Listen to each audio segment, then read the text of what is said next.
Salut à tous, on se retrouve pour découvrir des fonctionnalités de SAS, donc du préprocesseur SAS, et donc avec les deux notations, SAS et SCSS. Nous, on va faire la notation SCSS que je préfère.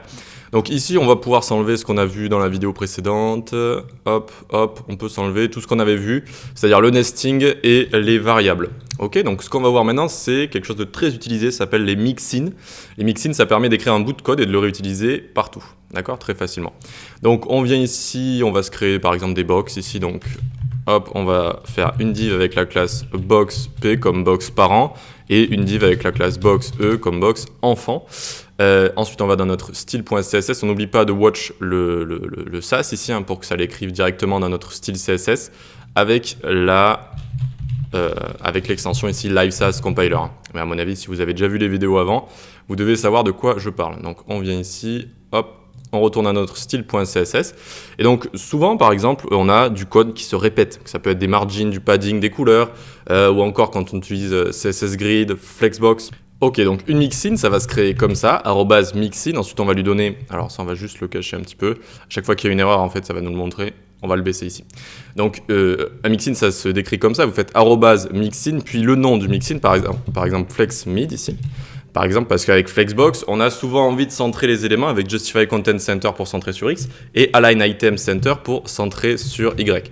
Et donc ça peut être assez embêtant à écrire à la langue. Donc ici, on va écrire Display Flex, Justify Content Center et Align Items Center, par exemple.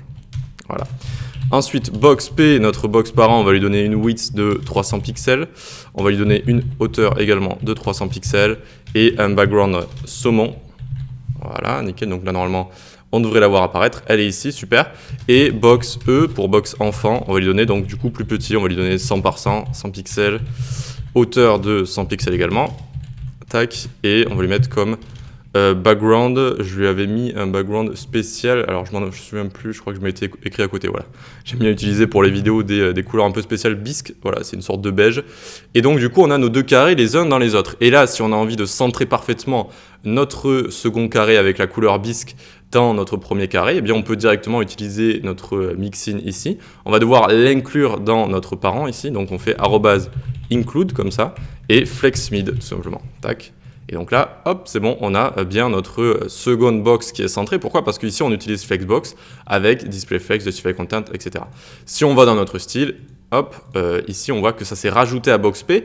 Et qu'est-ce que c'est que tous ces rajouts également ici s'appellent des vendors. C'est pour la compatibilité cross-browser, donc entre les navigateurs.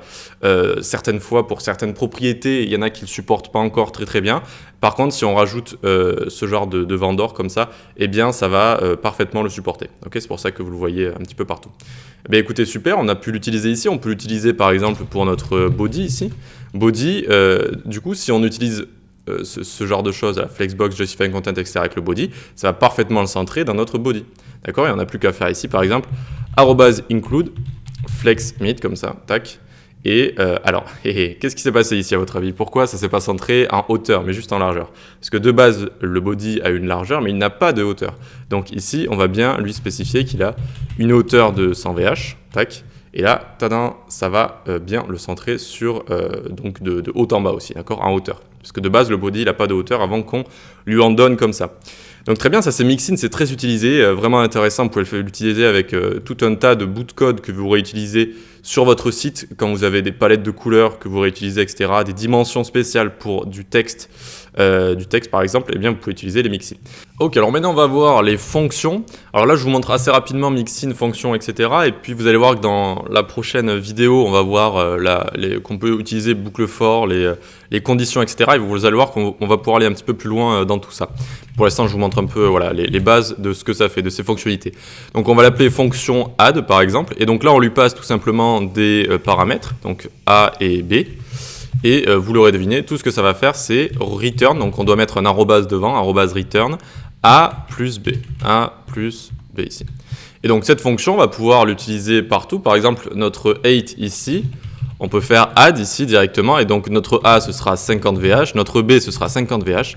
Et vous l'aurez deviné, on peut du coup additionner avec des valeurs comme ça. Vous voyez, c'est assez intéressant. Vous pouvez additionner pixel avec pixel, VH avec VH, etc. Et donc, on peut directement, ici, ça va nous donner une hauteur de 100 VH, tout simplement, vu que ça utilise ça. Donc, notre body a bien une hauteur de 100 VH. Ok, donc ça c'est pour les fonctions. On va revenir dessus dans la prochaine vidéo, vous allez voir, pour faire des trucs assez stylés. Donc pour l'instant, vous voyez comment ça marche, c'est plutôt simple, c'est comme en JavaScript ou dans un langage de programmation. Maintenant, on va voir Extend qui sert à étendre les propriétés qu'on a déjà définies sur un autre sélecteur. Donc vous allez voir, c'est assez facile.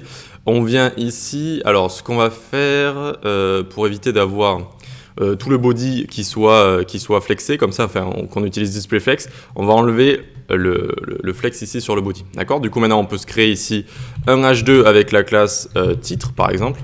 Alors, titre, tac, ça va être un lorem 20, ok, et en dessous, on va avoir un autre H2 avec titre 2, et lui, ce sera juste un lorem 7, par exemple. Voilà, nickel.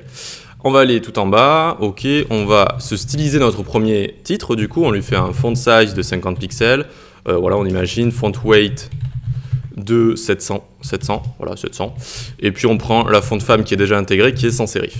Voilà, nickel. Ok, nickel, voilà, ça nous donne ce titre-là. Et imaginons maintenant que dans le second titre, on a envie de réutiliser ces propriétés-là, mais on a envie de rajouter autre chose, de la couleur ou des choses comme ça. Et on vient ici faire titre 2, qui est notre deuxième titre, et on va faire @extend. Extend quoi? Titre. On va étendre les propriétés, si vous voulez, qu'on a juste au-dessus ici. Et vous voyez que directement, il a pris les mêmes propriétés. Si on va dans titre 2 ici, il est où? Il est ici. Vous voyez ce que ça fait? Donc titre, virgule, titre 2. Et donc, on a exactement les mêmes propriétés ici. Et après, vous pouvez rajouter ce que vous voulez ici. Par exemple, vous pouvez changer le letter spacing. Moins 5 pixels, tac, ça va rapprocher tout ça. Et par exemple, une couleur violet, hop.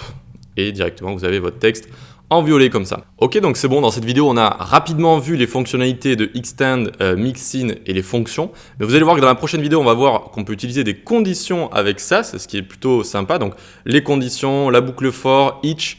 Et donc on va pouvoir l'utiliser avec des fonctions, on va pouvoir l'utiliser avec Mixin. Vous allez voir qu'on peut faire des trucs assez avancés, assez élaborés, qui prendraient du temps à copier, enfin à coder en fait, à copier-coller des éléments et à les coder tout seul. Ici, ça va vraiment nous arranger la vie et ça va nous permettre de faire des choses assez cool.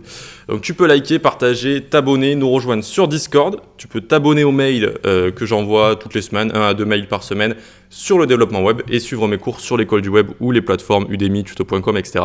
suivant ce qui te plaît le plus. Allez, on se retrouve pour une prochaine vidéo. Ciao!